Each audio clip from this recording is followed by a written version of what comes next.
You miss 100% of the shots you don't take. And this year in fantasy football, you're going to miss 100% of the dart throws that you didn't take. I'm going to make sure anyone that watches this video is not going to miss 100% of the dart throws that they take. I have 3, but if you like this video right now, I'll put a 4th at the end. You didn't know that I could actually teleport to the end of the video and add more now, did you? 3.5? I have to keep 3 for the title. 3 and a little extra.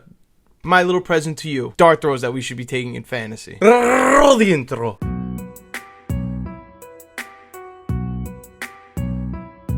Our first dart throw that we need to be taking a chance on at the end of our drafts in fantasy is Jalen Royals of the Kansas City Chiefs. This 6-foot wide receiver may not have had the best 40 time, but when it comes to actual speed on the field and getting in and out of his breaks fast, he's extremely quick. But we're giving this type of player with quick burst and quick speed, who's 6 foot tall, multi-athlete, was a long jumper, and played basketball in high school. This is a guy that screams athlete. But we're giving Andy Reid a very talented rookie wide receiver. We've seen how that's gone the last 2 years. It's kind of come back to hurt the NFL. I wouldn't be surprised if Jalen Royals was similar in terms of production. This is a guy that could out of nowhere gain a lot of opportunity early on, impress the coaches in the first few weeks of the season, and maybe stick around towards the end of the year. And it only costs you wide receiver 83. And when we look at the pass catchers in Kansas City, we have Rashee Rice, who is going to be suspended, and we don't know how long. We've talked about this. Xavier Worthy, again, another note we've talked about. Someone that I think could possibly break out this year, but it's not guaranteed. And now we have Hollywood Brown leaving practice on Monday with an injury. Now all of a sudden we have this opportunity in front of us for Jalen Royals to be an actual starter come week 1. Obviously, we can't assume that one injury report in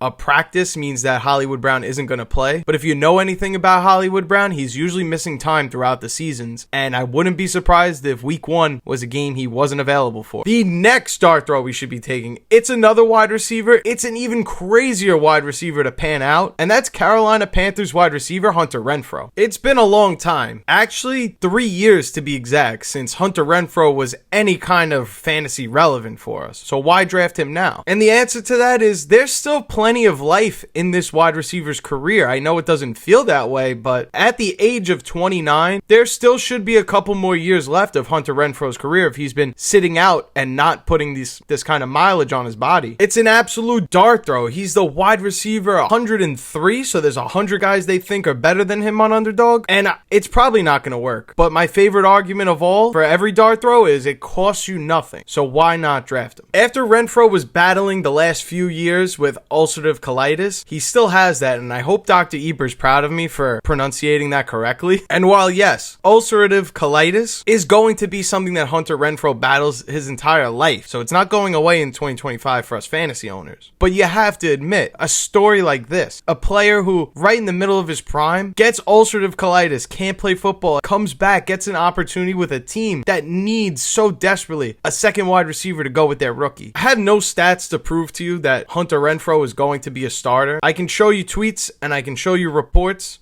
None of that could really do anything to persuade anyone at this point. But how could you not be buying in on this comeback player of the year story? I know for a fact, even though I told people not to draft Nick Chubb last year, who was an expensive pick, mind you, he would have been that amazing story, underdog story that everyone was rooting for coming back from injury so quick. You can have this guy now at Renfrow and basically drop him if he's not playing in the first 2 games. The potential of having a big receiver like Ted McMillan complemented by a small slot receiver like Hunter Renfrow, you really have the best of both worlds for this quarterback Bryce Young. The third dart throw that we need to be talking about, finally a running back. We're going to veer away from wide receivers here and talk about Woody Marks, the rookie of the Houston Texans. Right now, he's the running back 66 on Underdog, and we're talking about a player that may potentially see the field in week 1, yet nobody has any desire to draft him whatsoever. With Joe Mixon right now not practicing, with his status of being available week 1 in question, and somebody like Damian Pierce who's already injured and isn't at practice, Woody Marks is getting all of these opportunities right now. When you consider the injuries right now that are at practice, it really only leaves you with Nick Chubb and Woody Marks.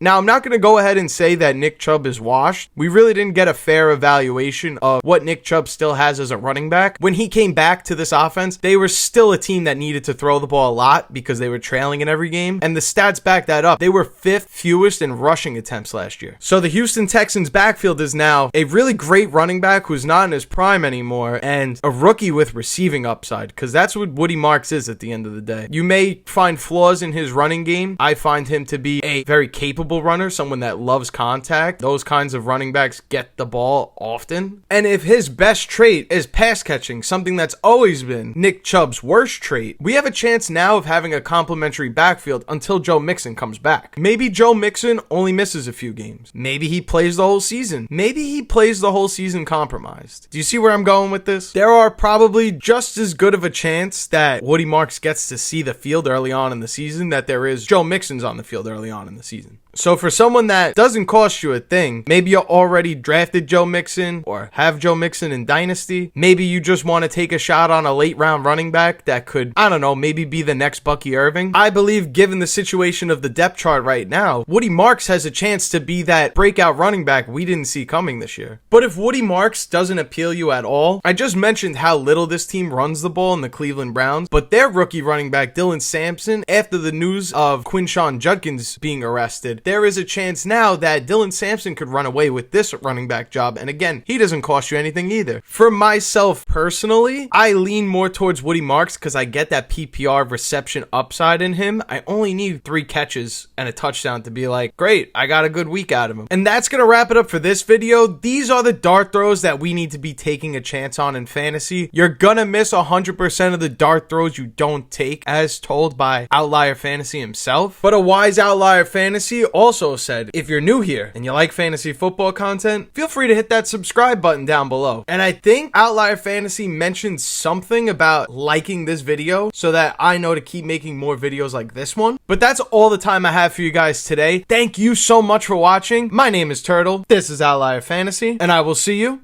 in the next video. Wow, you stuck to the end of this video. Thank you so much. If you're new here, make sure you check out one of these videos on the screen right now. And don't forget, before you leave, make sure you're subscribed so you don't miss any fantasy football videos on this channel. And that's all I got for you guys. I'll see you in the next one.